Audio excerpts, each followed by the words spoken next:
All right, everybody. Hey, my name's Mike. Basically, I wanted to do kind of a review and some things I figured out along the way, and just an overall of putting a fourth row in a Yukon. What I did, mine's a 2013 Yukon. We needed some more space.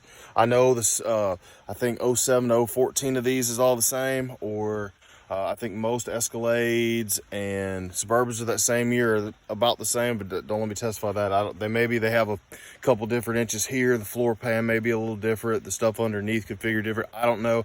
I can only testify this one. I think all the parts would work the same, but the install may just be a hair different. But that's something you can figure out. So basically, I needed a fourth row, and you got a couple options when you want to do that. You can either buy, go to a junkyard or go to the dealer and you can buy the factory ones, which is fine. If you do that though, the factory ones are normally sit down in a trough, in a valley. So if you want to use the factory ones, I found you have to put spacers in there, washers, spacers, whatever, however you want to make that work. I opted for the aftermarket ones. I bought them on eBay. They were like $96 from like car part share house or something, car part share house or something like that. It was like $96. Came with the bolts, everything, washers, lock nuts, everything. So that's what I did. So let's get started on what I kind of did here. So this is finished product, and I wish I would have done it while I was doing it, but I was afraid it was going to be difficult, and I didn't want to mess up trying to video.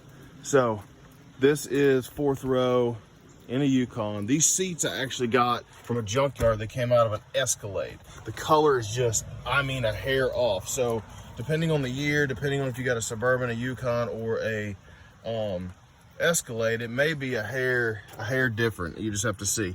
It's up to you if you want to live with that or not. And also, you got the choice. I did the one with the 3 seats, got the middle seat. Some of these just have like these cup holders and everything here. That's really up to you. The floor mounting is all basically the same. So when I went to do this, originally I wanted to center it in the back, but what I realized was with this automatic lift gate, the trim on this side for it sticks out farther than the trim over here. So I had to move it this way as far as I could so that this would work. It still rubs a hair when it's up, but I wanted to get, because of the limited foot space, as you could see, I wanted to get it as far back as I could. So, but as you go up, the trim gets, smaller. So therefore, this is the best I could work out. This is the farthest back I could get. I did it 5 inches. I marked it with a line. I did 5 inches from the back of this trim to the center point of the bolts. That's as far back as I could figure out how to get it. And it shuts fine. We'll pop the, if I can find it. There it is. We'll pop the glass, sits there, barely touches the door on that side, doesn't on that side. And you got, about what you have in a Tahoe, really, in back behind there, or a regular Yukon.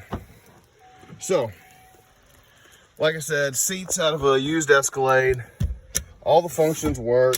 They fold down. I guess I should have took that car seat out of there first. Hold on.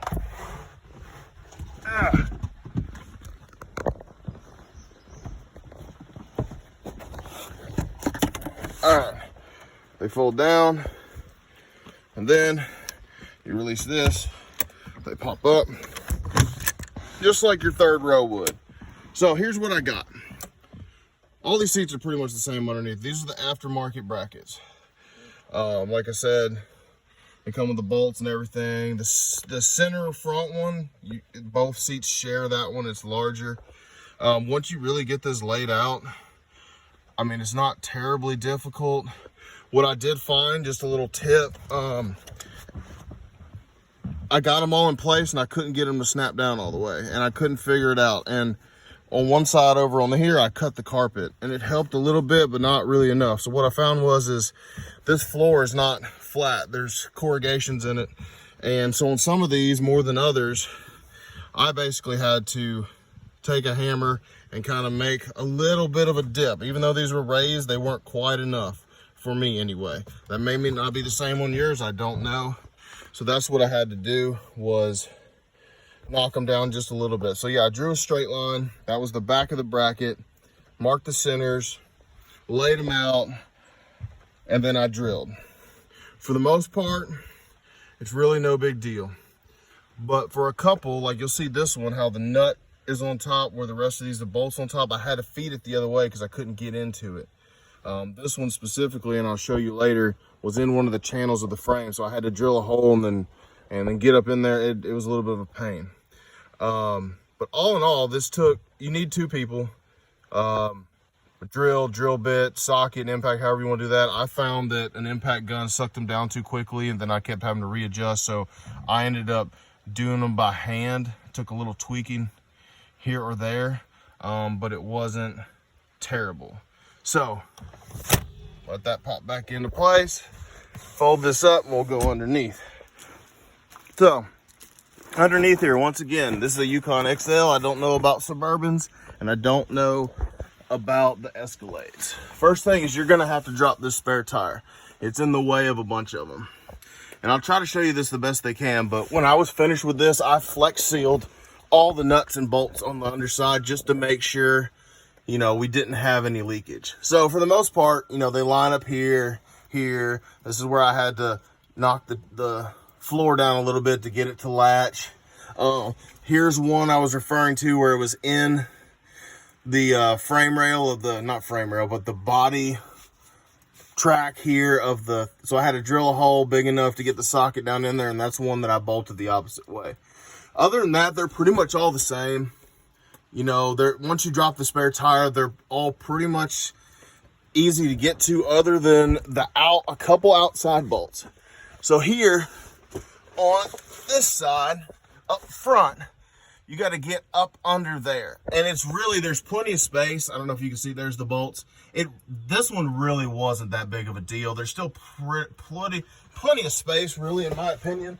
The one you really got to watch out for is over on the passenger side. If you have rear air, which I'm assuming you do, the bolts come through exactly where those lines are. I mean, there's no room for air. It's right above them.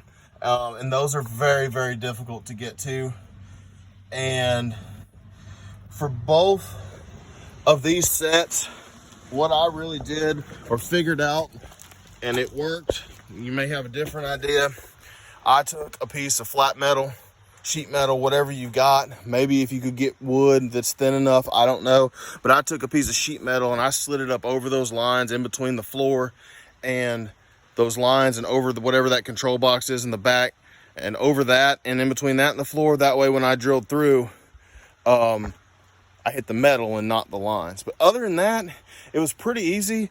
I mean, DIY wouldn't be too bad. It was me and my wife, and that was it. And you just got to have one person underneath and one above, or otherwise it's just about impossible. But other than that, I think it turned out pretty good, and it's doing what I needed to do. So, I mean, I got these seats for like $500 at the junkyard. I don't know if that's a good price or not, but look around, you can get what you want, or maybe you only need one seat. Maybe you don't need two.